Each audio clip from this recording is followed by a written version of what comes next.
Welcome to this week's Culture Mosaic with an exciting lineup of cultural news in store for you. We'll meet with music composers here in the country to learn more about the inspiration behind symphonies reminiscent of the war days in Vietnam. Then I meet up with an overseas Vietnamese chef who has decided to create a new spin to Vietnamese street food in Ho Chi Minh City. And later on, it's a discovery of a project called Music Bridge, connecting youths to Vietnam through traditional instruments. The Vietnamese resistant wars as inspiration for composers.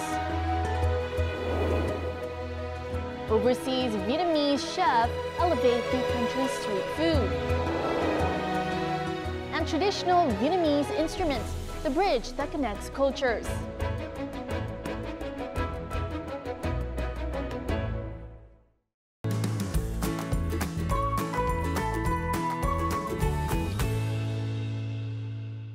Hand-embroidered paintings have long been a part of Vietnamese culture. Through the meticulous hands of artisans, delicate paintings are created, including lively landscapes, people, animals, and plants. XQ Embroidery in Đà Lạt City has been well known across the country for such artworks. We'll visit one of its workshops in order to see more the beauty and diversity of its paintings in this week's corner of Culture and Lifestyle.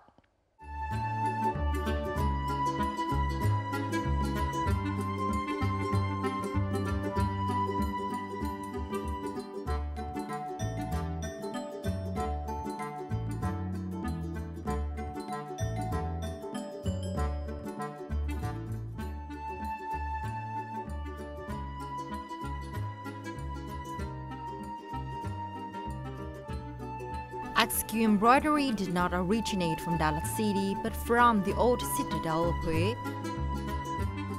Combining traditional techniques with their creativity, Hoàng Lệ Xuân and Võ Văn Quân created their own brand of XQ embroidery in the land of Lang Biang. Nói chung là để muốn phát triển một cái ngành nghề, nhất là ngành nghề thủ công truyền thống, thì không những là mình gìn giữ những cái giá trị riêng của nó, mà bản thân cái bộ phận chúng sáng tạo cũng phải tìm tòi làm như thế nào để đưa cái chất lượng sản phẩm một ngày một phong phú và đa dạng hơn.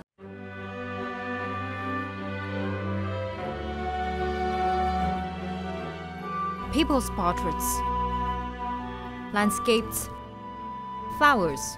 These are some among popular subjects of XQ's paintings. Portraits are regarded as the most difficult type of art in several artistic disciplines, including embroidery, as it requires artisans to accurately portray the souls of their subjects. Đầu tiên thì cái bước mà để làm quen với nhân vật đó nó rất là quan trọng. Khi mình nhận một tác phẩm tranh chân dung mới thì mình phải nhìn ngắm họ khoảng 50 phút gì đó để mình thử xem thử là người này muốn nói gì với mình, muốn mình thể hiện họ như thế nào. Rồi sau đó là mình sẽ tìm những cái kỹ thuật theo làm sao để cho phù hợp để mà mình diễn đạt được cái nhân vật đó. It usually takes about a month to finish a small painting, though it can also take several months. Sometimes artisans do not have a chance to meet their subjects, so they have to make use of their skills and life experience.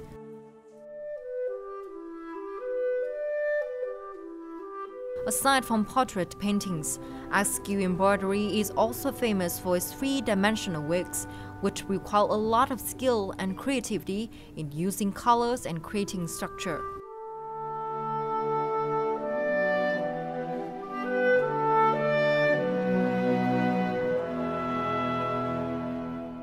Trong cái quá trình để mà làm một cái sản phẩm điêu khắc bằng chỉ thì nghiêng về cái kỹ thuật thì bắt buộc nó phải đòi hỏi cái kỹ thuật nó phải cao hơn những cái bức tranh treo tường, vì nó không những là về đường kim mũi chỉ mà nó còn đòi hỏi về cấu tạo của một cái mô hình.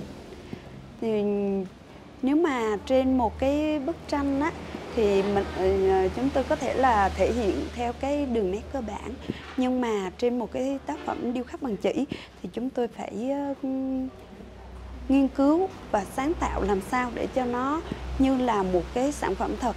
Chẳng hạn như là một cái hoa thì bắt buộc cái hoa đó không phải là từng cánh nó đều nhau, mà nó phải có cái độ nghiêng hoặc là những cái độ cong của cánh hoa đó, và cái màu sắc làm sao nó phải thật. Apart from techniques, materials are also an important factor in making 3D embroidery wigs look real. Chiffon is a great choice for this thanks to its light and soft texture.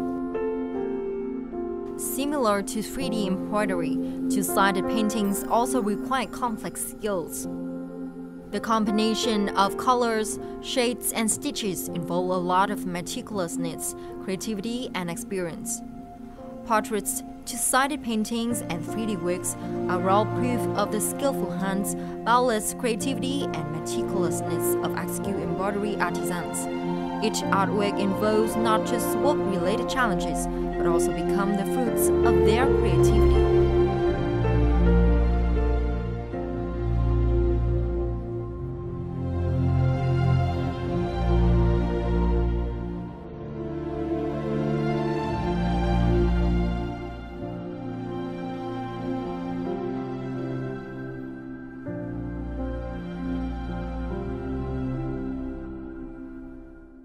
The Vietnamese resistant wars have been an endless source of inspiration for Vietnamese artists to compose their works, and they have also been the inspiration for some musicians to create symphonies in depicting the war and the heroic fight of Vietnam in defending the country's independence.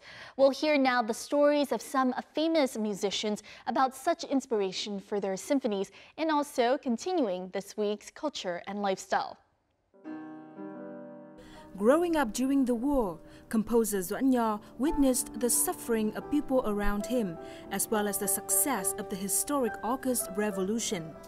This has been an inspiration for him since he started composing music.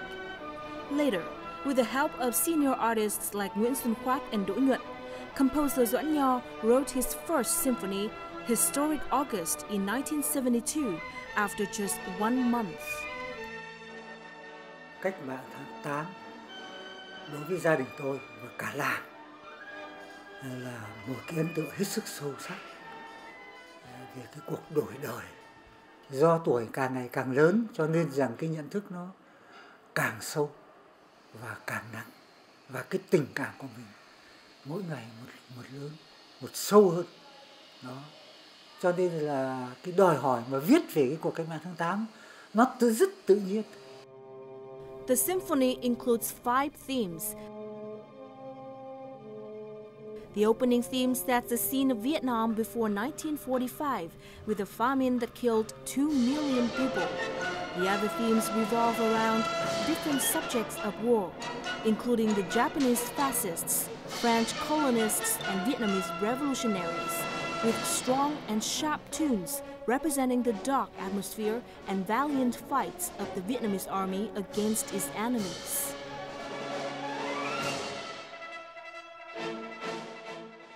Trong một cái bản giao hưởng thì không thể chỉ có một cái màu sắc mạnh thì không đủ. Cho nên tôi đã chọn bản dân ca của người Tây, Xuân Thân. Nó gợi lên được cả một cái hình ảnh núi rừng xanh, yên bình nhưng chập trùng, cái hình ảnh của chiến khu Việt Bắc. Những cái chủ đề âm nhạc đó được phát triển nối tiếp, đan xen với nhau để nói lên cái cuộc cách mạng của chúng ta. Nó vĩ đại như thế nào, nó vượt gian khó như thế nào, để đem lại cái độc lập, tự do, hạnh phúc cho Tổ quốc, cho nhân dân của chúng ta.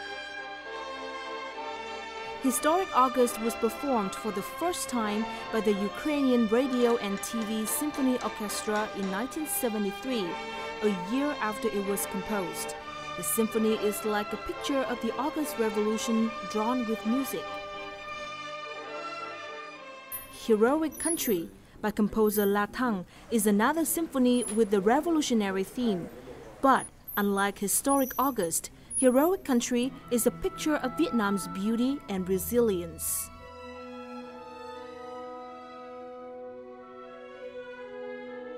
Cái đầu đề của nó, đất nước anh hùng, là cũng đã nói lên cái chủ đề. Đất nước Việt Nam tươi đẹp, nhân dân Việt Nam nhân hậu, yêu hòa bình tự do. Nhưng mà cũng sẵn sàng đứng lên bất khuất kiên cường trước kẻ thù xâm lược. Bên cạnh đó là những cái chủ đề phụ nói về kẻ địch, nói về lực lượng nhân dân vũ trang của nhân dân ta trong chiến đấu, và cũng nói lên cái tiếng kêu gọi của đất nước, của Tổ quốc và của Đảng.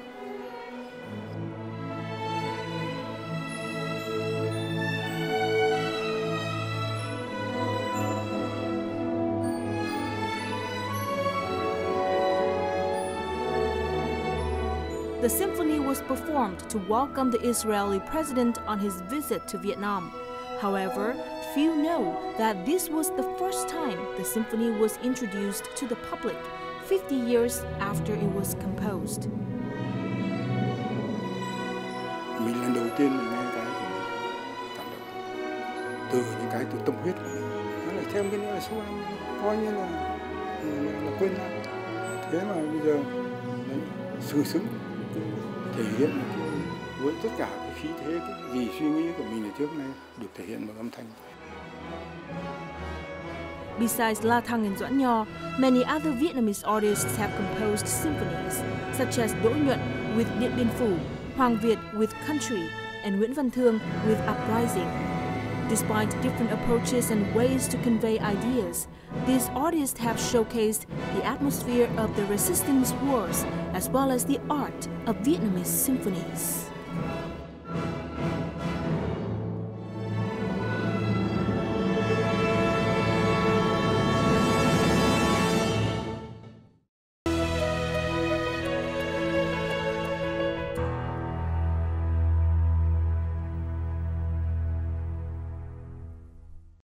Culture Mosaic is a weekly journal here on VTV International, looking to give you, our viewers, the latest scoop on the cultural scene here in Vietnam. Whether it be the diversity and richness of century-old heritage or the dynamic and exciting vibe of a modern Vietnam, we hope to bring you the many facets of the cultural and artistic soul here in the country. So don't go away, as we have many more news coming your way.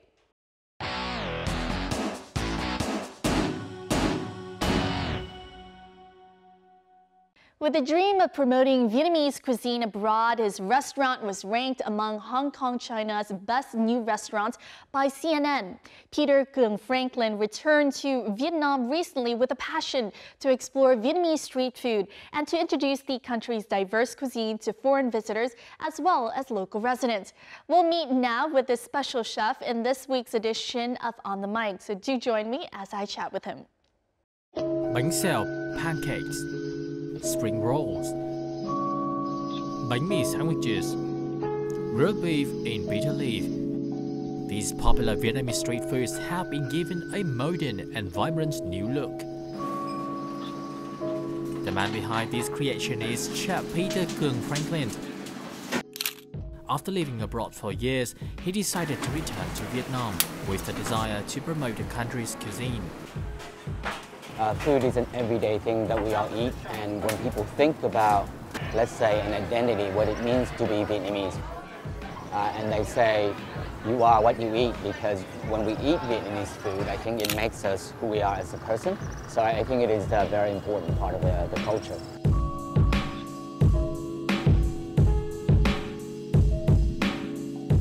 Hello, Peter. Thank you very much for joining us here on our show. There's this general idea that sometimes, when you come to Vietnam, you are out to look for street food that are very simple and very daily life. How do you want to change this concept of Vietnamese food through your own cuisine? I have done it. I'm taking some street food dishes or very traditional dishes, preserve the flavor and the taste of the Vietnamese dish in terms of the sauces, the use of fresh herbs. So it's a way of eating. Yeah, for me, it's still very Vietnamese, but it looks a little bit different, a little bit more modern. So there's a bit of playfulness to the way we do the food, so that just to maybe people can smile a little bit when they eat the dish, because they say, this doesn't look like a bánh xèo, but it tastes like a bánh xèo. So it's a little bit of whimsy and fun to the dish also too. Can you please share with us some of the examples on how you have created this kind of new cuisine and elevating Vietnamese cuisine? It means that we're taking very traditional dishes, for example, like bánh xèo. which is a beautiful dish, but it's very hard to eat because you have all the components. And what we've done, we're taking something like bánh xèo, and we basically turn it into a bánh xèo taco, similar to a Mexican dish, for example. It looks like a taco, but it tastes like a bánh xèo. And we've done a lot of work technically to get the bánh xèo into the taco form, but now it's a very fun dish to eat, and I think because of the form, people will relook at this dish in a new way. Bánh tráng nướng from Đà Lạt, which is a very simple street food dish. So we were inspired by this when I went on a trip to Đà Lạt, which is my hometown. We saw all these ladies kind of making bánh tráng nướng all night long. Now we come back to Saigon, what we've done is we basically kind of using bánh tráng nướng, the cooking technique, to make something that is very much like an Italian pizza, for example. So it's completely new and different. It tastes like a pizza, but it has the lightness and the fresh herbs of a Vietnamese dish, for example. Chef Peter Cuisine has applied all those street food creations to his latest culinary project in Vietnam, An Restaurant. The restaurant was launched just 4 months ago.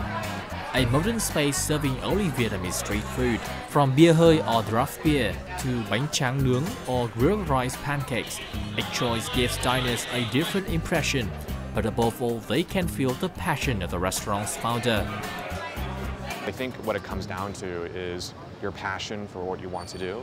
So in the case of like Peter, he's been very well experienced in the restaurant world in Hong Kong. And so he comes with some experience to Vietnam. You know, maybe he hasn't opened a restaurant in Vietnam yet, but he understands the restaurant world. And so for him, it's been a progress as well, learning how the market works and while fusing his knowledge from Hong Kong.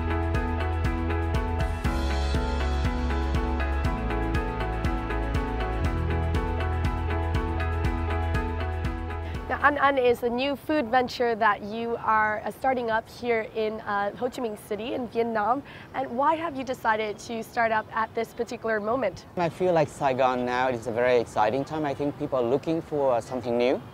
And for me, I've done so much work already abroad, and I felt like the experience that I have, I can bring something new to the new way of looking at Vietnamese cuisine that's actually based in Saigon.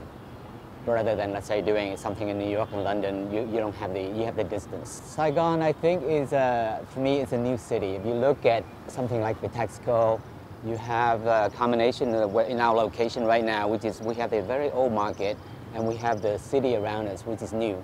And I think Vietnam is also going through a change to development, and I think the food, I think, also needs to follow that as well too. Saigon is still it's a global city, so we have a lot of international people who visit this place. And we want to be kind of people when they come to visit Vietnam, when they come to the restaurant, eat the food, and they want to look for Vietnamese food, we want them to kind of rethink of what the cuisine can be. It's not, let's say, inexpensive, cheap product they can find in the street. Now you have worked in many of what can be considered international food capitals like New York, London, Hong Kong. Why have you decided to return to Vietnam in order to venture into the cuisine scene here in Vietnam? I think the Vietnamese cuisine is one of the best in the world, but it doesn't have that high level status. We want kind of people to relook at what the cuisine can be. It's a new way of looking at the food and make people rethink of Vietnam in a way that, for example, that what we're trying to do at An Saigon here, we are trying to create a world-class product that can stand up, let's say, in New York or London. I think both Saigon people, Vietnamese people, to kind of relook at the food, as well as people living in other cities to see what Vietnamese cuisine can be. But more and more people are enjoying Vietnamese. Traveling through the world's culinary hubs, from New York to the bustling atmosphere of Hong Kong, Peter Cuisine suddenly felt part of his childhood in an old market of Ho Chi Minh City. It's kind of love at first sight. When I first came here, I saw right away that this was the perfect location for us to build An Saigon. In some way, we are preserving part of the market by taking elements of the city, such as the ingredients and the food, into the restaurant. That's why his restaurant is beside this same market. As he said, it's the meeting point of old and new.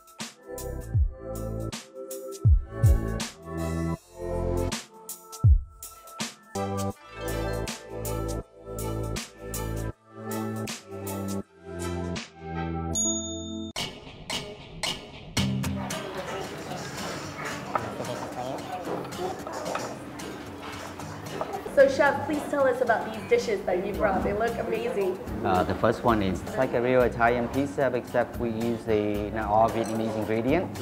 Normally with the pizza, you kind of fold it together a little bit like this. Cheers. Yeah. Okay, cheers. Very good. Really, this very interesting combination of crunchy but a little bit softness and the tenderness of the bánh xèo as well. You ready for the second one? Yeah. Okay. So we would lift it up like this. Take the whole thing, right? Okay, like this. Yes. The mustard green leaf. Okay. Then I'll take a little lime. Okay. Does it taste like a bánh xèo? Yes, it tastes exactly like a bánh xèo. But it looks like a taco. Yes. That's the best part. Yes.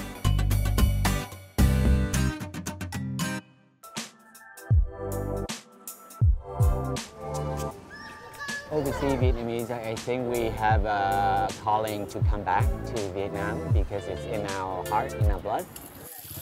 I think it's exciting at the same time just to be able to come back and actually do something positive. I'm hoping to make a contribution in some way, and you know, I want to do that through food and through cooking.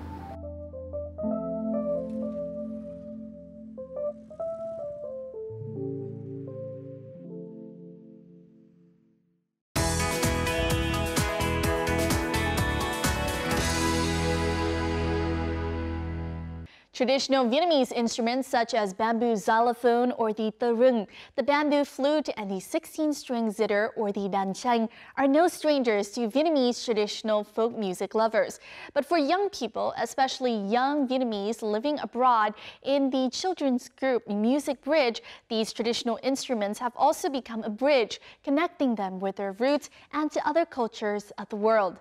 Vanessa Van Anh, an artist with a desire to preserve and develop Vietnamese folk music, has taught many generations of Music Bridge members how to play these traditional Vietnamese instruments. We'll take a look now and listen to the unique sounds of Vietnamese traditional instruments presented by Vanessa Van Anh and Music Bridge.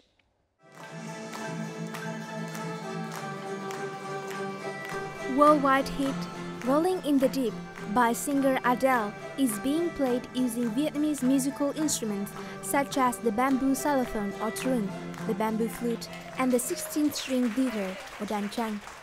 Colors of the Wind from the Disney animated film Pocahontas is being sung by members of Music Bridge.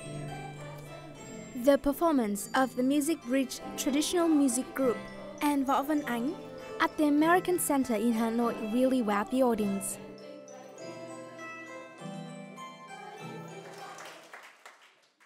Phần lớn các bạn ở đây đó là học sinh người Mỹ và một số bạn còn quá chứ họ một số người bạn người Việt Nam nhưng mà học ở trường quốc tế, và các bạn có thể biết thêm, tìm hiểu thêm về nhạc cụ dân tộc Việt Nam. Music Bridge is a group of Vietnamese American and Vietnamese students aged 9 to 17 who share a passion for traditional Vietnamese music. The group is guided by Võ Văn Ánh.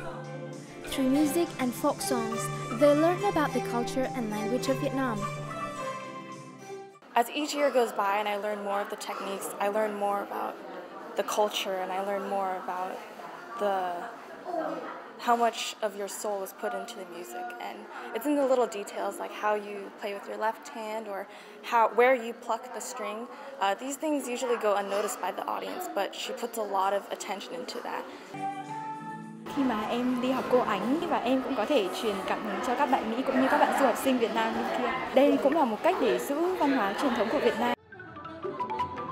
Vanessa Van Anh, or Võ Văn Ánh, is an artist who has helped bring the sound of Vietnamese zither to the world. She has taught many generations of students and helped preserve and promote traditional Vietnamese music and nurture new generations for the country's art industry. Can be proud to say that tôi là người Việt Nam. Thank you.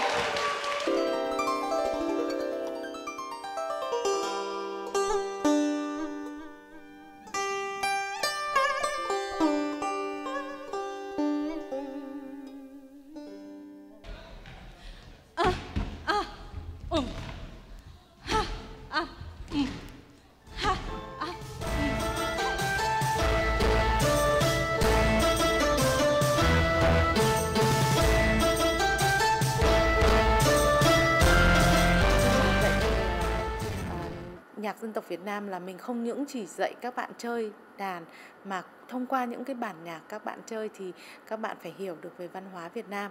Ví dụ như là khi mà mình dạy các bạn về bài hát trống cơm thì tại sao lại nó có tên là trống cơm, thì mình dạy các bạn là đó là cách mà nắm cơm hai đầu cái trống ấy, là để mà cách lên dây thôi, không có gì hết cả để lên dây. Giống như là ở hệ thống nước ngoài thì có gọi là lên dây là tuning, nhưng mà đàn dân tộc Việt Nam ví dụ như cái trống thì mình không có lên dây được, thì là các cụ nhà mình là cho ít hay cho nhiều cái cơm ở hai đầu thì nó sẽ là tạo nên tiếng trầm hay tiếng bổng.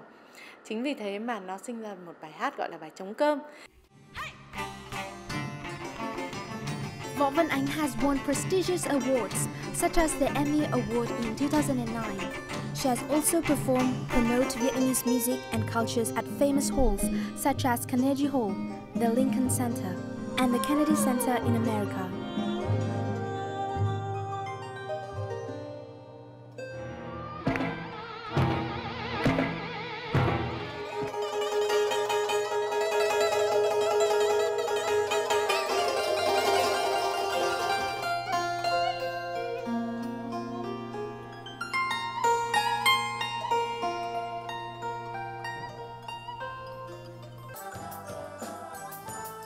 Another interesting part of Music Bridge Tour was a special performance of a Lee folk song in the world style during a show at the Youth Theatre.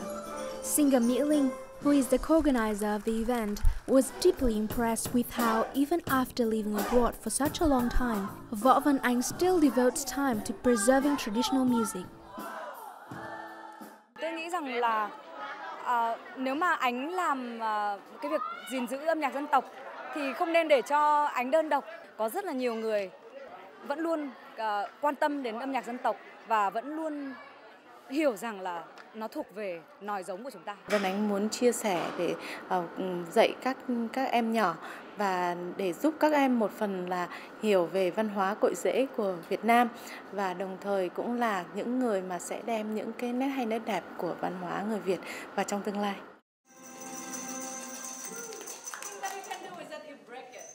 Music is the bridge that connects artists like Võ Văn Ánh and members of Music Bridge with their roots and to other cultures of the world. They will continue to promote the culture and beauty of Vietnam through the melodies of these traditional instruments. And that has also wrapped up this edition of Culture Mosaic. If you would like to provide any feedback or comment on anything you've seen here on our show, please feel free to write to us at vtvinternational@vtv.vn, and make sure to include both your name and address. You can also log on to our website at vtv4.vn or our YouTube channel at vtv4go for more of our program. And don't forget to join us next week for another episode of Culture Mosaic. Until then, goodbye for now.